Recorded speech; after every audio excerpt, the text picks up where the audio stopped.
Vamos avaliar as propostas de educação do plano de governo do Renan Santos. Boa. Então, pessoal, assim como no último vídeo que foi muito bem recebido, a gente vai fazer o esquema da Sapucaí Política, que é avaliar as propostas de cada candidato nessas áreas aqui: segurança, educação, gestão, economia, obras, saúde, cultura e molho, que a geração Z pediu pra gente mudar pra Aura.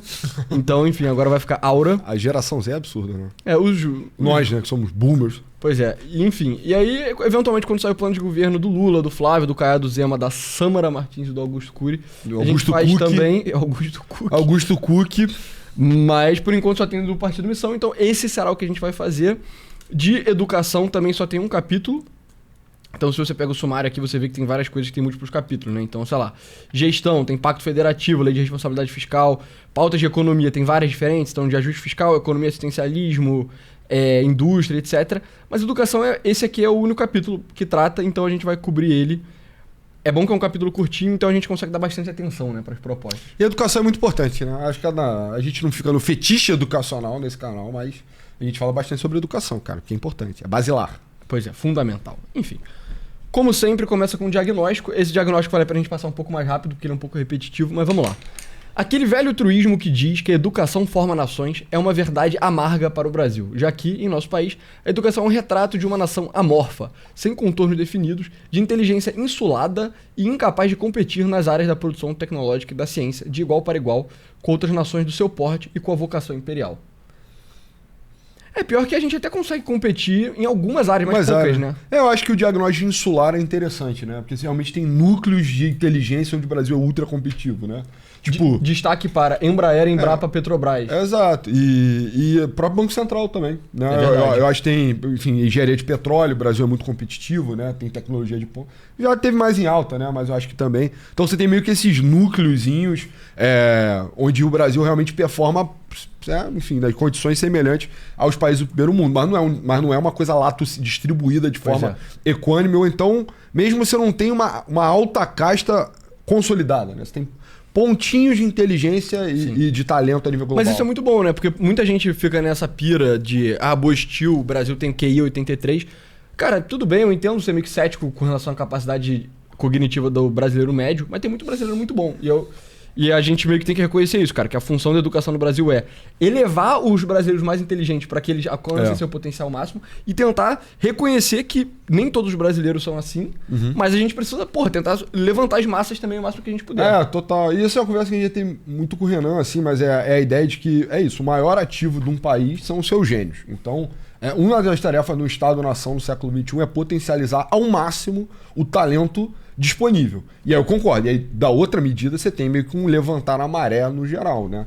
E aí, para isso, o diagnóstico, e aí já adiantando um pouco que a gente vai falar, do Brasil, cara, é sobretudo um país que se apegou, né? Se perdeu nos dados. Eu acho que esse é o ponto, assim, né? Então, o governo do PT tem um ar até triunfante na hora de falar sobre educação, sendo que, para quem vive Brasil, para quem tem contato com a sociedade brasileira real, percebe-se com relativa tranquilidade que não mudou nada nem na prática, né? Piorou, né? Se qualquer coisa, sim, mas o ponto é que, beleza, no tempo do teu pai, todo mundo era analfabeto e hoje em dia ninguém é analfabeto. Mas as pessoas... Opa, isso não é verdade. Estou com os dados do INAF abertos aqui. E, enfim, o INAF é uma das instituições mais interessantes, né? Fez uma análise sobre o grau de proficiência na linguagem dos brasileiros. E eles não separam só em analfabeto versus alfabetizado. Eles dão mais cor. E eu acho que nessa abertura aqui você consegue diagnosticar muito bem que, na verdade, essa queda do analfabetismo brasileiro não é um triunfo tão grande quanto muitos falam. Porque, por exemplo, o INAF ele tem dados desde o ano 2002. 12% dos brasileiros eram analfabetos mesmo. Nível não conseguir escrever o próprio nome. E isso baixou para 7%. Ou seja, não baixou tanto assim, tá? Mas tudo bem. O problema maior, na verdade, é no que eles chamam de rudimentar. E aí o INAF contabiliza a pessoa no rudimentar, né, que é o segundo nível de alfabetização, ela ainda é analfabeto funcional. Então a pessoa até consegue... Se você parar pro fulano na rua e falar, fulano, o que tá escrito naquela placa ali? Ele vai falar, posto Ipiranga. Mas se você chegar pra ele e dar, tipo, aqui tem um manual de instruções de como você pega um ônibus, sabe? Você tem que ir na rua tal, aí você para no ponto de ônibus, aí você tem que pegar o ônibus, 457. Ele não vai conseguir fazer isso. Por quê? Tá escrito. Se você falar pra ele, ele até vai entender. Mas escrito ele não consegue. E aí, esse é o nível do analfabeto rudimentar. E do elementar também é um grau de Aí esse cara já é propriamente alfabetizado, mas ele não extrai muito da linguagem, entendeu? Então se você pedir pra ele meio que interpretar um texto um pouquinho mais complexo, ele já não vai conseguir. Isso aí. Entendeu? Então, talvez o exemplo do manual seja até melhor nesse, né? Então, o negócio do rudimentar é mesmo um parágrafo, né? O cara tem dificuldade de ler um parágrafo completo, né? Você dá tipo um livro de qualquer coisa, assim, pô, lê esse parágrafo. O cara vai ler, mas ele não vai... Até ele terminar a última sentença, ele já esqueceu da primeira, ou então ele não consegue concatenar as sentenças. Pois é. O segundo, ele não consegue obedecer instruções. Para esse cara é desafiador usar... Eu ia falar usar o WhatsApp. Mas não é, porque esses aplicativos são muito instintivos, mas tipo montar um móvel, né? Sim. Não, mas então, no rudimentar, tem pessoas que são alfabetizadas, mas que não, por exemplo, não gostam de escrever mensagem no WhatsApp. A pessoa só manda áudio. Por quê? Porque ela não gosta, cara. Ela não tem proficiência com a linguagem suficiente para se sentir confortável escrevendo. É isso. E o cara rudimentar, ele é o cara que não consegue, enfim, como você falou. Você dá um manual a ele do que fazer. Ó, esses são seus afazeres no trabalho. Toma esse papel aqui. É uma lista com 10 coisas. Não vai conseguir. Ele não chega lá. E aí, isso é uma coisa, eu acho que as pessoas não conseguem entender o quanto melhorar qualitativamente a alfabetização e raciocínio lógico-matemático de todo mundo no Brasil, tipo assim, improvement de 10%. Só é deixar a nossa vida tão melhor, de tantas formas diferentes. Exato. Porque isso melhora qualitativamente o trabalho de todo mundo, cara. Tipo assim, a minoria absoluta dos brasileiros hoje tem trabalhos que são braçais. Né? Apesar do fetiche marxista com isso, pouca gente tem trabalho de caralho, eu vou apanhar peso aqui, sou um estivador num porto, encoraçado Potemkin e tal. Isso é uma parcela cada vez mais desprezível da sociedade brasileira. Então, a maior parte das coisas você precisa entender e responder e se organizar. Então, se a gente conseguisse melhorar 10, 15%, a vida no Brasil seria muito mais agradável e harmônica. Então, se você vê, o nível de analfabetos funcionais passou de 27 mais 12, então 40% em 2001 para... Aqui vai dar, enfim, vai dar 30%. Então diminuiu, beleza.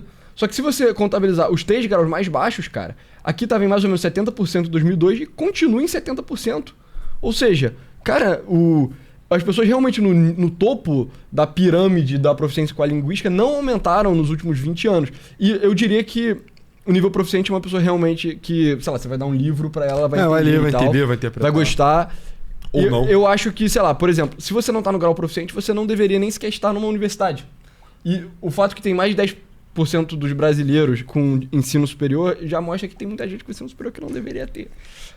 E o foco do Brasil não deveria ser esse. Mas o ponto é, isso é até a frase, pessoas, você tem um quote sobre isso, cara, que é quando a estatística vira o objetivo. Exato. Tem uma lei que fala que quando você tem uma métrica que ela se torna um objetivo, ela deixa de funcionar como métrica, entendeu? É isso. Este é o labirinto onde o Brasil se meteu. Então, que é o Goodhart's Law, né? É uma coisa muito famosa para todo mundo que trabalha com métricas e realmente precisa entregar um resultado, né? Então é isso. A lei de Goodhart diz que quando uma medida se torna uma meta, ela deixa de ser uma boa medida. E aí, por consequência, sua meta vai pro caralho também. Este é o labirinto onde o Brasil se perdeu, entendeu? Então, é tudo, você tá tratando tudo em lato senso, né? Estatística, egresso na universidade, ou inscritos na universidade, ou então taxa de alfabetização, e aí você acaba caindo nessas coisas enganadoras. Eu lembro, eu já até falei isso no episódio, cara, que teve uma época da minha vida que eu ficava geeking o Atlas do mundo. E aí uma das estatísticas que tinha nessas compilações era a taxa de alfabetização. Daí eu ficava, porra, Brasil é uma merda. Mas tem uns países muito fodidos que tem a taxa de alfabetização muito alta. É 100% na verdade. Quirguistão, Uzbequistão, é tudo 99 sem ex-república soviética. Aí eu tive meu primeiro momento autista de entender, falando assim, porra, mas qual é o critério para ser alfabetizado no Quirguistão? E é basicamente conseguir assinar o próprio nome. Então, de que serve um país que erradicou o analfabetismo, mas o critério para alfabetização é básico como o nome, né? Escrever o próprio nome. Pois é. Mas enfim. Ao lermos os resultados do último PISA, né, que é um teste que avalia a proficiência de estudante, vemos um cenário deprimente, que demonstra a falência dos projetos políticos majoritários de educação nas últimas décadas. Para mim, esse diagnóstico é perfeito, que é, cara, o que o mundo inteiro, mas o Brasil, né, relevante para essa discussão, tentou em educação nos últimos, pelo menos 20 anos, mas bota mais tempo aí, só fracassou. A gente tem que repensar o modelo inteiro. Em sucessivos governos petistas, os resultados do PISA não mostraram salto qualitativo substancial. Após o advento do governo Bolsonaro, a situação continuou fundamentalmente a mesma. São problemas estruturais que atravessam diversas gestões, blá blá blá, é isso, né? Nos eixos contemplados, o Brasil obteve notas abaixo da média da OCDE, que é esperado, a OCDE são os países desenvolvidos, e consideravelmente abaixo de outros da média de outros países da América Latina. Em matemática, na qual temos nosso pior desempenho, estudantes brasileiros pontuaram 3,79, em comparação com 4,72 da OCDE. A OCDE não dá para comparar, na minha opinião. Esse número o situa abaixo do estudante da... Aí, países que dá para comparar. Abaixo da Colômbia, Costa Rica, Peru, México ou do Chile. Pô, cara, tá abaixo da Colômbia, da Costa Rica, do Peru e do México, é vergonhoso. Tem os países fugidos. O Chile é um país um pouco mais desenvolvido, eu esperaria que fosse um pouco melhor mesmo. Mas do México, brother, da Colômbia... México é pau a pau. O Peru é uma merda dessa lista, hein? E aí tá abaixo do Peru é bem complicado, cara. Pois é. Enfim. Abaixo de Portugal, mas isso é de se esperar. Cerca de 73% dos alunos brasileiros não atingiram os requisitos mínimos de conhecimento em matemática para o exercício pleno da cidadania. Esse é outro ponto também, cara, que a gente já debateu em outros episódios, mas que realmente viver, né, no Estado moderno exige de você uma capacidade cognitiva mínima, pô. Então a ideia, claro, né? Muita gente não paga imposto de renda no Brasil. Mas, porra, cara, fazer a declaração de imposto de renda exige que você consiga concatenar A mais B mais C. Para boa parte da população brasileira, seria impossível passar do patamar de renda, onde você passa a ser tributado, então superar os 5 mil reais, e aí declarar o próprio imposto, cara. O que é inimaginável. Ou então lidar com operações de, tipo, ter um cartão de crédito, né? Tipo, do que te assusta mesmo os números de endividamento no Brasil? Porque, por outro lado, porra, a maior parte da população brasileira não tem as valências básicas da matemática, entendeu? Pois então, eu acho que é um pouco, de novo, como a nossa vida pode melhorar, melhorando 10 a 15% desse todo, né? Em leitura, esse número é da ordem de 50%. Em ciência, 55%. Em outras palavras, em qualquer um dos eixos, cerca de metade ou mais dos estudantes não domina competências básicas para a cidadania. Beleza. Nenhum país cresce sem sólidos fundamentos educacionais. Tudo bem, isso a gente concorda. Aí ele fala aqui, né? Há uma forte correlação entre as posições na avaliação do PISA e os outros parâmetros de desenvolvimento, tudo bem. Conexo ao problema da baixa qualidade da educação oferecida, temos o da violência endêmica no ambiente escolar, que se agravou nas últimas décadas. Para mim, isso é um diagnóstico que, cara, se você fala com o pessoal mais antigo do establishment de educação, as pessoas não falam sobre isso. Por quê? Porque muito do que se discute educação no Brasil é baseado no que se discute educação nos Estados Unidos e na Europa, e lá eles não discutem isso porque não é um problema. Nos Estados Unidos até tá? Você vê coisa moderna, tem professor, sei lá, no gueto, tá ligado? Os caras falam que tem alunos meio fora do controle, participam de gangue e tudo mais, mas mesmo assim é uma parcela pequena. Agora no Brasil é endêmico, cara, de violência, do crime mesmo dentro das escolas, cara. Porque o Brasil tem uma cobertura alta hoje em dia, né, de educação, né, enfim, pelo menos idades básicas, e isso, né, naturalmente se estende para boa parte do território brasileiro, que é controlado por facções. Então, qual é a autoridade de uma pedagoga num estado, porra, totalitário, né, do Comando Vermelho, no Comando Vermelho que estão... qual é a autoridade que a pedagoga tem diante do DOCA, né, ou do urso, sei lá, do abelha... Peixão, né, enfim... O ponto é exatamente esse. Aí tem uma proliferação desses casos de violência e de desautorização da autoridade escolar. Então, porra, é isso, né? O garoto vive num país sem ordem, né? Um país sem ordem, que é a comunidade onde ele vive, aí ele vai pra escola e aí tem a ordem do Estado brasileiro. Tem mesmo, entendeu? Esse que é meio que o ponto. E isso provavelmente... o problema é gigante no Rio de Janeiro. Se eu tivesse que chutar assim... Cara, mas isso aqui, o fato que isso tá escrito num programa de governo, pra mim, cara... é ontológico, entendeu? Cara, que é uma coisa que nego não fala. Mano, nego não fala. As pessoas tratam a educação brasileira como... tem que dar mais dinheiro.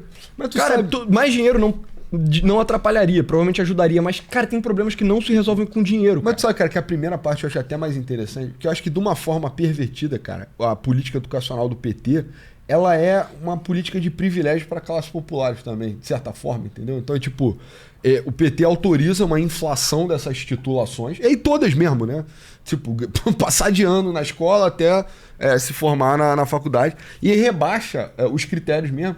E aí é dado, né, meio que para boa parte da população brasileira, que essas conquistas te pertencem, fazem parte, entendeu? Então, tu vai se formar, tu vai ganhar o pé de meia, tu vai entrar na faculdade, todas as coisas. A gente já falou várias vezes como tem, né, isso tem uma quebra abrupta na inserção desse cara no mercado de trabalho, muitas vezes, né? Então a ideia do garoto que, enfim, percorreu todo o trajeto educacional, aí entrou na faculdade a duras penas e aí depois nunca arrumou um emprego. Porra, esse cara tem algum motivo para gostar do Lula, né? A gratidão dos homens dura uma semana, no máximo, diria Maquiavel. E aí o ponto é justamente que eu acho que isso é um benefício, cara. É um tipo de privilégio estamentado no Brasil. Eu acho que é nível Bolsa Família até, cara. Se você tirar meio que se tu começar a reprovar todo mundo e tipo, diminuir muito a inserção enfim, das pessoas na faculdade, eu acho que o nego vai ficar muito puto. Nível Bolsa Família, assim, entendeu? O Bolsa Família, pelo menos, tem um bom motivo pra existir, né? Que é fazer Pois pessoas é. não passarem fome. Agora, botar um cara analfabeto numa universidade, me desculpa, É trivialidade o cara de alfabetização. pode ficar puto, mas, bro... Se pode morder as costas.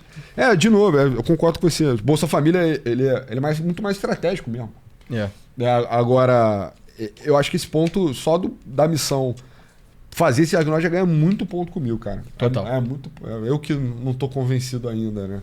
Mas ganha muito ponto comigo. Segundo notificações do Sinan, a violência registrada no ambiente escolar cresceu de forma expressiva entre 2013 e 2024. Práticas como bullying violento e tráfico de drogas nas escolas também são comuns, notadamente em regiões periféricas e pobres. A ausência da ordem, somada à falência na transmissão de conteúdos básicos, atesta o desarranjo profundo da educação brasileira. Segundo pesquisas do ONV, eu já ia falar OVNI, feita com a UF, parcela relevante dos professores já sofreu agressões físicas ou verbais e quase a totalidade conhece casos de violência escolar entre colegas. O problema é agudo em todas as regiões do Brasil. Os dados sobre a violência no ambiente escolar reforçam uma percepção intuitiva que é relatada por educadores, pais e pelos próprios alunos. Não há ordem nas salas de aula brasileiras. Em pesquisas da Thalys, não sei quem é o que é... Thalys. Em 2024, citada na seção pesquisa completa, vemos com mais detalhes os problemas da manutenção da disciplina, da garantia do silêncio e os efeitos deletérios para o aprendizado do caos generalizado vigente no ambiente escolar. Enfim, estamos profundamente convencidos que os dois problemas centrais da educação brasileira em nível básico são o seguinte: a baixa qualidade do aprendizado e a falta de ordem no ambiente escolar. Note-se, dois problemas que são de graça de resolver. Sabe? Você não precisa de aumentar a verba para resolver isso. É só você mudar meio que a gestão da parada que resolve isso. Diretrizes, né? Questão direcional mesmo. Assim. Além disso, a educação que ocorre na infância e na adolescência é que, de fato, lastreia o funcionamento completo da sociedade. Em um país de tradição universitária incipiente, como o Brasil, que ainda possui um perfil marcadamente elitista, enfim, eu não sei até que ponto isso é ruim, mas tudo bem, a maior parte da sociedade possui somente esta escolaridade em seu limite. Portanto, nos concentraremos em pensar soluções frontais e execuíveis para esses dois problemas. E aí começa com um textão das propostas e aqui no final tem ponto a ponto. Vale a pena a gente passar pelo texto e depois discutir cada um dos pontos. No Brasil, o melhor exemplo de elevação da educação básica encontra-se no Ceará e é, portanto, a este modelo que nos remetemos, pensando no modo de adequar as suas práticas no contexto nacional. Note-se que uma visão não ideológica, né? Porque esse sucesso do modelo educacional do Ceará, em geral, atribui-se ao Ciro e ao Tasso, né? Um cara de esquerda e o Tasso meio tucano, que acabou caindo um pouco mais à esquerda. Os caras de esquerda, pô. E do Nordeste, num estado que vota no Lula. Dois nordestinos de esquerda.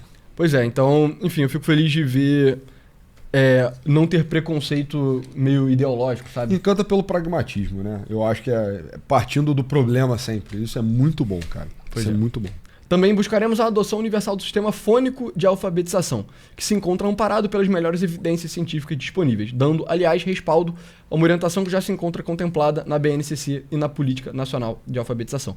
Caso vocês não saibam o que é o método fônico, é você ensinar para uma criança a ler, meio que você mostra uma sílaba para a criança e vai fazendo o fonema da sílaba. Então você vai estar lá, B-A, aí ba, ba, ba, aí vai estar, sei lá, C-A, K, K, K, entendeu? Você vai repetindo isso até a criança meio que aprender as sílabas. Aí depois você vai juntar as sílabas. Banana. Aí você mostra uma banana. Aí a criança vai, caraca, essas sílabas na verdade têm esse significado da banana. Pra quem é mais velho é como aprendeu, né? Que eram aquelas cartilhas de alfabetização. E pra quem aprendeu com os pais em casa, aprendeu assim, né? Eu aprendi assim, pô. Eu aprendi assim também. E aí vocês podem estar pensando, caralho, mas não é isso que fazem? Então, fazem, mas nem todo mundo no Brasil faz assim, porque tá na moda lá fora, no exterior, há muito tempo, bota uns 60 anos aí, um outro método que eu não me lembro o nome de cabeça, mas a ideia é de você ensinar palavras inteiras. Então você ensina o significado. Você já, ao invés da criança aprender a falar ba, aprender a falar na, e depois você juntar banana e mostrar uma banana... Isso é foda, cara. Você só mostra a palavra de uma vez, banana, e o significado da banana. Então... As crianças, elas aprendem português como se fosse mandarim, tá ligado? Que tipo, tem um símbolo isso que eu ia falar, pra palavra. Ideograma, né? Ideograma, como se fosse hieróglifo. É uma das grandes vantagens das línguas ocidentais, né? No geral. Das línguas alfabéticas. Exato. É justamente, caralho, é muito mais fácil, né? Pois é. Muito literalmente, a inovação do alfabeto, né? Inventada pelos seus antepassados muito distantes. Isso é verdade. Dos fenícios, é que os símbolos que você escreve no papel representam sons, ao invés de representarem ideias, como é o caso na China. Coisas. Então, é muito mais fácil de você aprender. Questão de detalhe, tá? Se não tivesse havido colapso da Era do Bronze na Grécia, a gente falaria em ideograma. O linear A e o linear B são línguas de ideograma. Ideograma, né? E aí depois do colapso da linguagem na Grécia, e aí ressurge com os fenícios, aí tem a introdução do nosso método moderno, que é muito mais eficaz, né? E o nosso alfabeto hoje, que é o alfabeto latino, ele é derivado do alfabeto grego, que é derivado do alfabeto fenício, que é o alfabeto original. Agradeça. Por sua vez, é derivado dos hieróglifos egípcios, né? Não sei se você já viu essa porra. Então, tipo, a letra A, sabe? A letra A é assim, né? Letra A, Se você virar a letra A de cabeça pra baixo, ela vira meio que um touro, sabe? Sem sacanagem. E, tipo, a origem disso é do hieróglifo do touro egípcio. Lore confirmado, real shit confirmado. Real shit. Digita assim, obrigado, Antum, pela adoção do alfabeto. Pode botar aí nos comentários. Enfim. Para além disso, devemos impor um sistema de ranqueamento das escolas mais violentas do país e um código de conduta disciplinar para o estudante com previsões de sanções efetivas. É isso. Mais do que ter o código de ética, o código de conduta, você precisa ter as sanções efetivas. Cara, mas esse tudo é muito triste, cara, porque é tudo reverse engineering em escolas que funcionavam nos anos 70, tá ligado? Pois é. É tipo, você vai aprender pelo método fônico. O Brasil implementou isso maciçamente ao longo dos anos 60, 70, 50 anos, que era a cartilha do vovô Ivo Viu a Uva. Né? A cartilha famosa da ditadura militar. E código de conduta é básico também. Tipo, não pode bater no amiguinho. Exato. Não pode vender droga. Coisas que tem no Pedro II até hoje, né? Basicamente. Se eu tinha até uns 10 anos atrás, que é tipo, a tua saia tem que estar no joelho.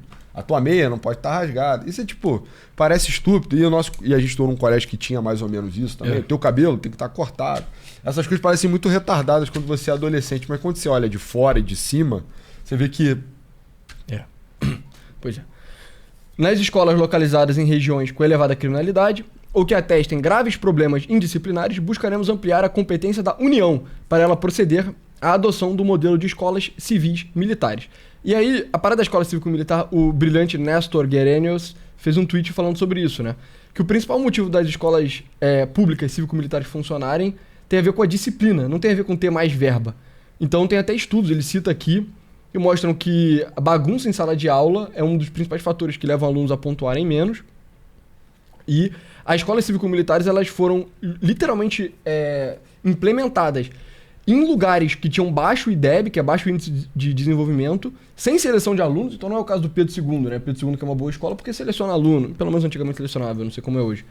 E conseguiu melhorar tudo só aumentando a disciplina. Então, porra, é isso, tá ligado? É muito, de novo, de graça, cara. E tipo, não é meio que um militarismo bobo, sabe? Porque eu acho que os caras meio do Bolsonaro gostavam da ideia da escola cívico-militar porque, tipo, caraca, o Brasil era bom na ditadura, militar. Então precisamos militarizar coisas aleatórias da sociedade. A gente precisa de uma alimentação militar. Exato. A gente precisa de uma calçada militar. Exato. Não é isso. Isso é fetiche, é ruim. Atualmente, a competência da União em educação básica é bastante limitada. Mediante a imposição, pretendemos alcançar um objetivo pedagógico além da redução de graves estatísticas sobre violência e do saneamento do ambiente escolar. Por meio da imposição da disciplina nas escolas, atuamos pela eliminação de um vício da cultura brasileira atual: o excesso de indisciplina, desordem, desrespeito à hierarquia. Ô, pessoal, mas sabe um negócio que eu vi saindo da boca do esquerdista esses dias? E eu queria saber a sua opinião sobre. Por que as escolas de elite não são militares e a educação pública deveria ser cívico-militar? Eu vi falando isso. Eu vi esse tweet Você também. viu isso, não? Cara, eu acho que isso é uma questão interessante. Primeiro, a ideia de que a escola militar tradicional do Brasil é ruim é bizarra. Uhum. A escola militar Você ainda tem é uma das melhores escolas do Rio. A que existe aqui. E a Tem escola várias também, unidades. escola naval também, a escola de referência. Pois é. Tipo, por que as elites não botam no colégio militar? Cara, eu acho que é porque, por acaso, aqui no Rio de Janeiro, famosamente, os melhores colégios particulares são da Igreja Católica, né? E se o colégio militar fosse o melhor, as elites iam colocar lá. Eu acho que não tem nada a ver. Não, assim. você acha que a opção é só pelo melhor, né?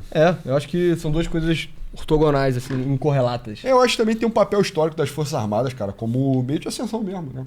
Ascensão social. Não sei, essa porra me fez pensar um pouco, assim, né? Será que precisa ser militar? Eu acho que definitivamente precisa ser ordeiro, né? Exato. Tipo, tem um problema de indisciplina, sobretudo, disciplina e anomia social no geral, sobretudo nas classes populares brasileiras. Não que não tenham filhas da puta ricos, óbvio que tem, sempre tem. Né? Mas, por exemplo, sincero, no nosso colégio, igual qualquer colégio, tinha... Nosso colégio foi um colégio militar, né? Foi? Um colégio de formação militar. Você, até meados do século XX, você estava fardado, inclusive. E era católico militar, um colégio bem severo mesmo. Mas enfim, eu tinha meio que aspirantes à marginal no nosso colégio e eles foram sendo expulsos, essencialmente, né? Sim. Foram todos sendo convidados a se retirar, então tem a disciplina. Mas eu concordo, acho que não precisa necessariamente da estética militar, basta ter a disciplina. É isso que eu tenho pensado. Se o exército, através o exército e a aeronáutica e a marinha e tal, tem esse modelo de educação disciplinado que funciona para as classes mais populares, eu não vejo por que não usar também. Eu também... eu acho que não tem que ter nem preconceito, nem tipo, babação de ovo. De novo, você fez a ressalva no início que me lembrou a parada, entendeu? Que é tipo, não é militar porque na época da ditadura militar é bom, é militar porque, você tem uma organização na sociedade que é muito boa em disciplina, né? Acho que ela pode agregar essa expertise e essa autoridade à educação. Mas eu também não sou casado com a ideia, né? Eu não sou apaixonado por isso. Pois é. Mas eu acho que pode funcionar muito bem. Tem funcionado muito bem, na verdade. As medidas sugeridas nesse programa exigem uma reavaliação do papel do ECA, o Estatuto da Criança e do Adolescente, e uma uniformização comportamental do estudante, com implicações punitivas, de modo a restaurar o sentido disciplinar dentro das escolas. Precisaremos abrir diálogo amplo com a comunidade pedagógica para que esta admita o problema e busque contribuir em soluções efetivas. Aí, primeira crítica ao programa. Eu não acho que a comunidade pedagógica universitária é um grupo com quem é possível ter diálogos construtivos, sabe? Porque é aquilo, né? Eu não sou um grande expert na academia de pedagogia, mas eu sei mais do que o average candango aí, e eu sei que é uma merda.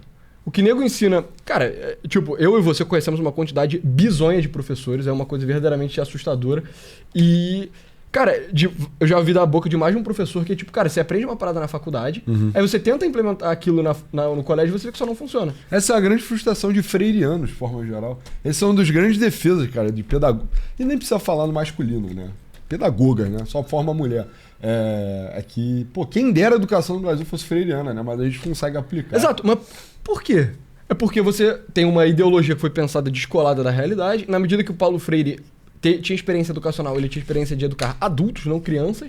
Ele pensou uma coisa que funcionava, talvez, pro conceito dele. É um milagre dele. Mas que definitivamente não funciona na prática. Você tenta implementar uma parada que não funciona, você muda, cara. E colégios bons não aplicam, né? Aí volta no argumento de por que pra quem é rico é uma coisa e pra quem é pobre é outra? Colégio, os caras não usam metodologia freiriana. Mas, enfim. Mas eu acho que a academia de pedagogia no Brasil, ela tinha que ser meio que... Refundada. Basicamente refundada. Assim. Não sei, cara. Eu sinto que devem existir vozes dissidentes. Não, cara. Com certeza. Mas refundar não significa todo mundo que tem um diploma de pedagogia perdeu o diploma. Tem que rolar meio que uma desnazificação da academia... da academia de pedagogia brasileira, cara. Sabe? E o desnazificar não é só freiriano. É tudo, cara. Tudo que nego pensou de pedagogia nos últimos 60 anos foi basicamente inútil, entendeu? Sim. E contraproducente. Eu gostaria que eles tivessem falado do milagre do Mississippi, cara. Eu já vi o Renan falando muito sobre isso, mas é um caso de retomar práticas antigas com excelente impacto em termos de alfabetização. Mas é isso. A ideia de que, vai sentar, sei lá, hipoteticamente falando, ministro da Educação do Renan Santos, Orlando Lima, hipoteticamente falando. Digamos que o favorecido... Não... Sabe? Aí ele vai sentar lá, ele vai juntar o chefe de departamento da pedagogia da USP, da UFRJ, da UF, bababá, e vai querer ter uma conversa. Não vai sair nada dessa conversa, entendeu? Eu tenho certeza absoluta disso. O que tem que acontecer é, na minha opinião, o Ministério da Educação tem que chegar e falar, a partir de agora é isso, e a gente vai reformar o currículo, reformar a porra toda. E mais pra baixo, eles acertam em falar de acabar com a autonomia universitária, que eu acho absolutamente fundamental. E, pra mim, a reforma do pensamento acadêmico-pedagógico passa por uma imposição do governo central em cima das universidades, sabe? Eu penso. E, de novo, cara, eu acho que vai ser desafiador mesmo de verdade, porque... Cara, é difícil exigir, né?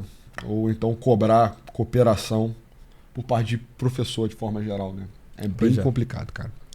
O professor tá numa posição de muita autoridade, muita responsabilidade. Sim. Quase de tirania.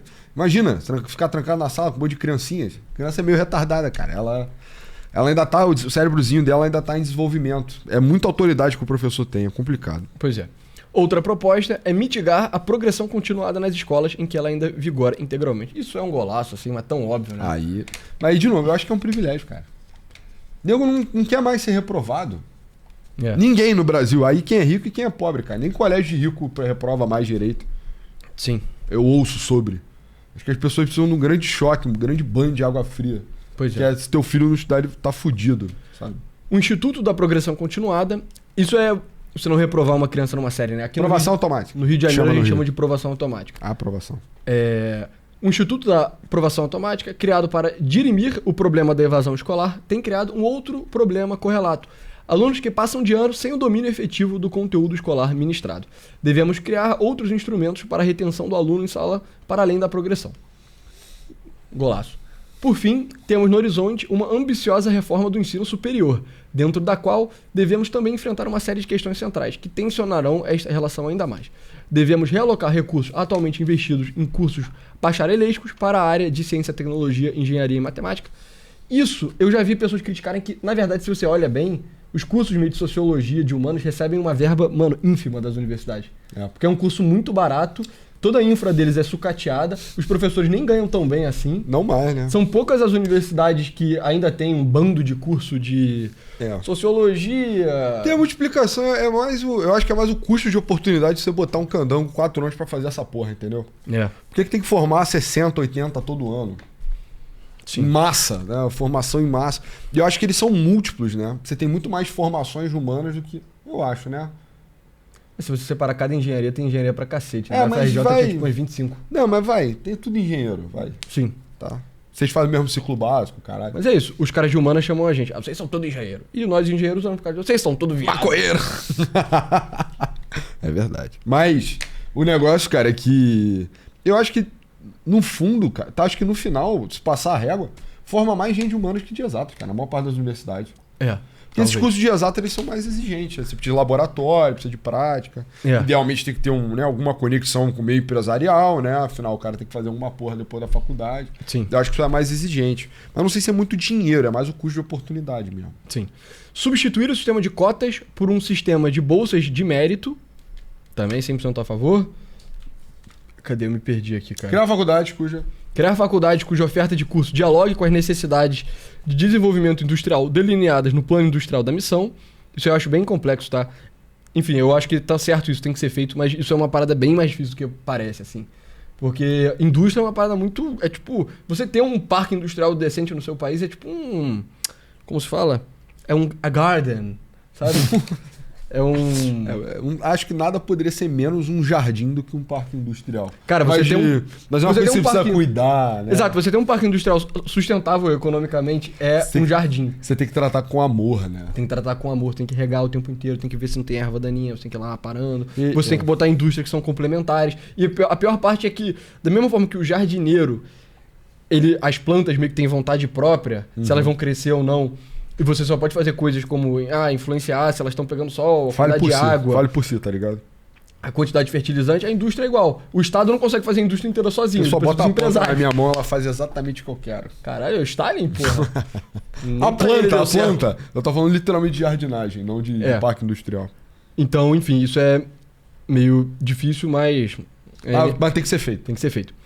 Criar centro de pesquisa universitários voltados para explorar o potencial das terras raras e criar tecnologia capaz de produzir uma cadeia produtiva completa que vá da extração do minério até a produção de componentes tecnológicos avançados. Não sou contra. Eu sou um pouco cético com essa parada de babação de ovo de terras raras. Mas enfim.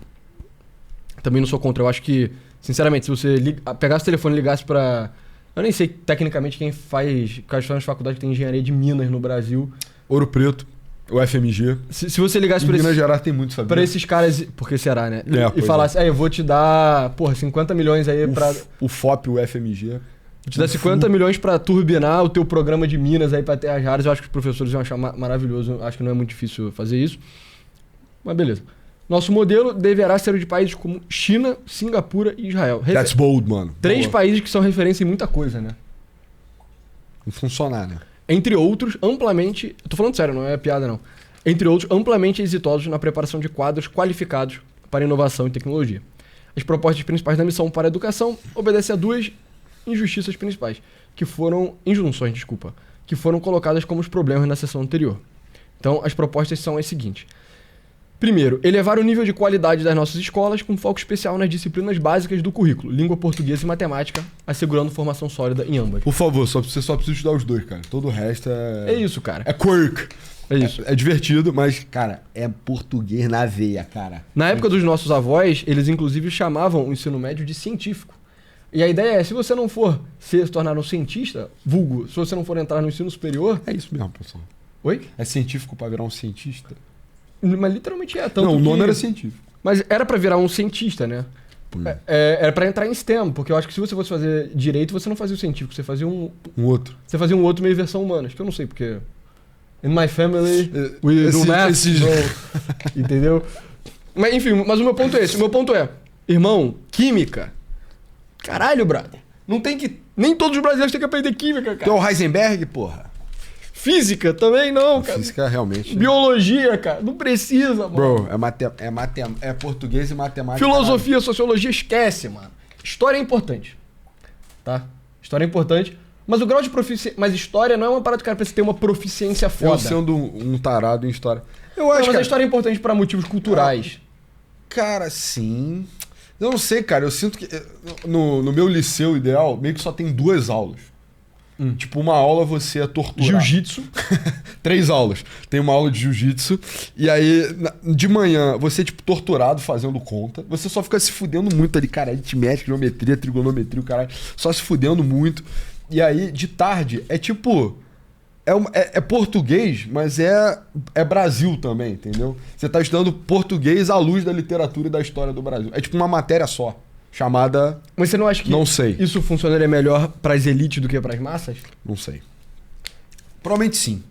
Talvez você tenha um ponto aí. Porque eu acho que pras massas, o ideal é o cara ter que aprender a fazer conta em português bem, pra ele saber ler e saber fazer conta que é necessário pra operar no século XXI.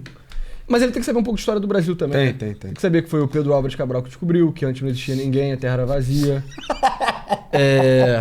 Sabe? Exato, que o Brasil é herdeiro de Portugal. Esse tipo de coisa. Que os bandeirantes são os grandes heróis da história do Brasil. Que eles já largaram nossas fronteiras mais do que o dobro, através da iniciativa privada. Brincadeira. Que o Getúlio Vargas foi o grande líder da história do Brasil. Herói, que ele é eterno, que ele vai pra sempre reluzir no céu azul, varonil do Brasil. Esse é o currículo básico de história, né? Enfim. Sim. Se você não sabe isso, você não sabe nada. Vamos lá, 2. Estabelecer uma ordem disciplinar rígida, que possa restaurar a função da autoridade dos pedagogos e auxiliar na otimização do processo de aprendizado. Falamos muito disso, né? Mas é isso, eu sinto que você tem que convencer o pedagogo de que isso é importante pra ele, porque super consigo ver o pedagogo, sabe, vai chegar lá a cartilha do Orlando Lima falando: você é o ditador dentro da sala de aula, impõe a autoridade com um punho de ferro. Aí a pedagoga vai ler e vai ficar: isso é tão... isso é tão... Vai demorar, cara. E isso vai ser um projeto longo, cara. Porque eu acho que vai ter que... Porque, tipo, não dá... Exato como você falou, cara. Dentro da sala de aula, o professor é um tirano. Só que se o tirano quiser ser um tirano fraco... Exato. Entendeu? Então, eu acho que vai demorar pra quebrar essa resistência, né? Pois é. Natural. Mas quando chegar o briefing do IOL no colégio municipal, prepare-se. Pois é. Criar um programa de retenção de talentos no Brasil para mitigar a fuga de cérebros no país, com algumas sugestões sobre a aliança entre produção, empreendedorismo e educação de ponta. Acho bom, mas eu acho muito difícil. Vai ficar caro, né? Idealmente, teria mais detalhes. Eu não sei se na parte de indústria tem, eu não li esse documento inteiro ainda. Abolir o sistema de cotas na educação brasileira em geral. 100% a favor. Bom. Já discuti isso amplamente. Em linhas gerais, o meu argumento contra a cota é o seguinte. Cara, as coisas na sociedade, elas têm um objetivo. Uma coisa meio aristotélica mesmo. O telos. Tudo tem um telos, sabe? E se uma coisa não serve ao telos, via de regra, não é prioridade. Então, mas cota aumenta a diversidade na educação superior. Irmão, qual é o telos da educação superior? É diversidade? Não é. O telos da educação superior é você nutrir meio que o pensamento da sociedade e você formar profissionais. Porra, foda-se se o profissional é azul, preto, amarelo, branco, porra. Total, eu acho, cara, que as cotas, sobretudo, são uma política de gestão de população, assim, de distribuição de privilégios. É uma política da esquerda meio que botar pessoas que vão ser eternamente leais a ela em posições de poder. Entendeu? É isso. Enfim, implementar uma reforma na educação superior brasileira, substituindo a autonomia universitária por uma perspectiva de alinhamento estratégico, Isso ou seja, bom. acabar com a autonomia universitária. Isso é fundamental. Pelo menos em termos absolutos. Exato, isso é fundamental. E, sinceramente, cara, eu acho que se fosse bem feito, muito professor universitário ficaria feliz. Ficaria com grato, porra. Tem nego que tá refém, cara. Tem muito professor universitário que tá refém. E, em geral, os melhores professores, aqueles que têm verdadeiramente a vocação professoral, a vocação acadêmica, são os reféns daqueles professores que estão lá para fazer politicagem, cara. Então, os melhores professores, se você acabasse a autonomia universitária e de fato começasse a gerir bem a universidade, seriam gratos. Se você acabasse a autonomia universitária para implementar tipo um regime meio bolsonarista, anti-intelectual nas universidades, aí eles ficariam putos também. Mas enfim, eles estão reféns. O ideal seria ocupar para fazer florescer, né? Exato, exatamente. Não é ocupar, mas é meio que de restringir um pouco desse garantismo excessivo até, né? Tipo, sei lá, cara, eu tive uma experiência universitária onde houve protesto, porque teve uma ocorrência dentro da universidade e a polícia militar entrou, pô. Então, assim, só da polícia entrar...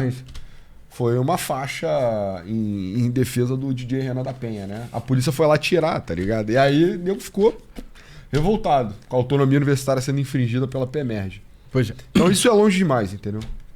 Pois é. Cadê o lápis?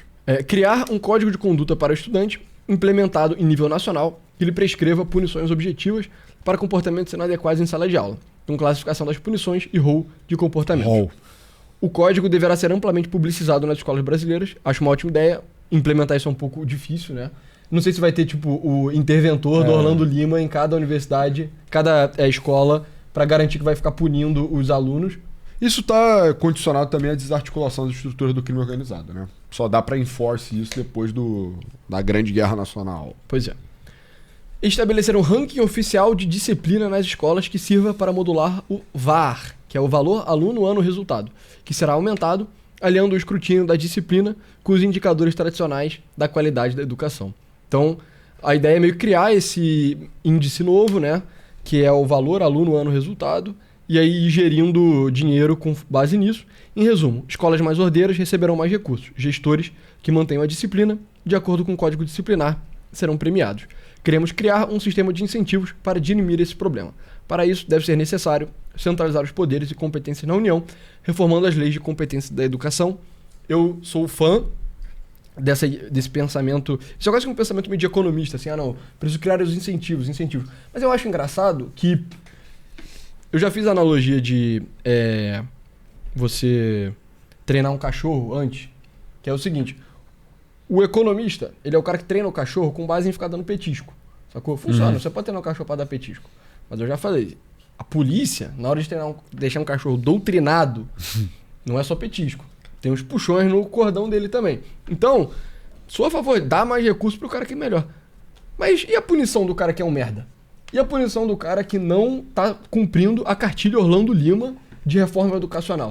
Eu acho que é importante ter uma punição para aqueles professores que são burocratas que só se recusam a implementar as diretrizes nacionais. Administrativo, né?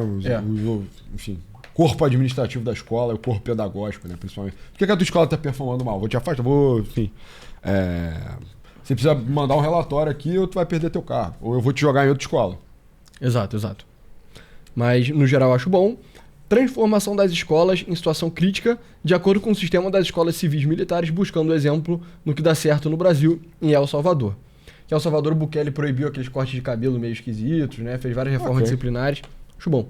A militarização das escolas deve ser vista como uma medida provisória, a fim de estancar a violência endêmica, em especial nas regiões com alta criminalidade. Isso é bom. Agora pra mim ficou mais claro por que militarizar as escolas, entendeu? Realmente, isso é uma questão transitória, localizada. Eu acho que as Forças Armadas pode ser um puta aliado, né?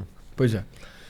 Adoção das melhores inovações de um dos raros casos de êxito na educação brasileira, o Ceará. Criar um grupo de trabalho para a implementação, em nível nacional, nas escolas, sobre uma nova base do SNE, que confira à União maiores competências. Adotar o sistema fônico nas escolas a partir daí, golaço também. E adotar progressão continuada parcial até sua revogação e buscar enfrentar o problema da evasão escolar a partir de outra direção. Ótimo. Ficaria feliz de saber que outra direção seria essa. Que não seja o pé de meia, né? Exato, que também é uma piada. Fico curioso, né? O que é progressão continuada parcial? Pra mim, só reprova o 10% pior, assim, é tipo isso. Mas não há de eterno, né? Tem nota mínima. Sim, né? Mas até a sua revogação eu acho bom. Enfim, pra dar nota. Deu aula, né? Deu aula, né? Farmou aula. Acho que não tem jeito. Farmou aula, é verdade. Enfim, só pra... Antes da galera não começar a pensar, porra, vocês vão dar Farmou aula pra tudo do Renan? Talvez. Mas talvez não. Talvez não. Mas esse eu achei particular... Estamos sendo honestos. Tipo, o motivo pelo qual a gente tá dando Farmou Aura pra segurança e pra educação é que os dois são propostas novas, diferentes, que é tipo, cara, fora da caixinha. O que nego fala de educação em geral? Ah, tem que dar mais dinheiro, tem que dar mais estrutura, tem que botar aula de IA, aula de programação. Cara, não teve nada sobre aula de IA, tá ligado? Por quê? Porque isso é bullshit, brother. Isso é... O mesmo cara que bota sobre aula de IA hoje é o cara que em 2020 já tá falando, não, tem que ter aula do metaverso. Brother, pra resolver a educação brasileira não precisa de metaverso, não precisa de IA, não precisa de nada disso. Foguete. Exato. Mano, você precisa de disciplina e de adotar os métodos que funcionam, cara. Mano, é cuspe, giz e ordem, né? E régua de madeira, pesada. É só isso, cara. É só isso. E de novo, eu acho que vai ter muito Farmou Aura, tá? Se não for um gabarito. Mas é porque a honestidade de reconhecer o problema primeiro é o que mais importa, cara. Porque a maior parte dos outros candidatos vai fazer fazendo cálculo, entendeu? Ah, eu vou botar notebook em todas as escolas do Brasil. Eu vou... de novo, é só concessão de benefício, cara, via de regra. Né? O Renan tá fazendo um diagnóstico. Cara, o Renan, né, o grupo Partido Missão, tá fazendo um diagnóstico que é assim, meu irmão, o problema é grave, a solução não é bonita, mas é necessária. Então isso só pela honestidade, cara, já ganha muito ponto, entendeu? Pois é. E é isso, cara, pra mim é pensar fora da caixinha, mano. Que é, brother, a gente faz a mesma coisa há 30 anos de educação. A gente faz a mesma coisa há 30 anos em segurança. E é uma merda. Pra gente resolver isso, não dá pra fazer igual, tem que fazer diferente. Aí tá propondo uma coisa diferente que tem muito mais chance de dar certo.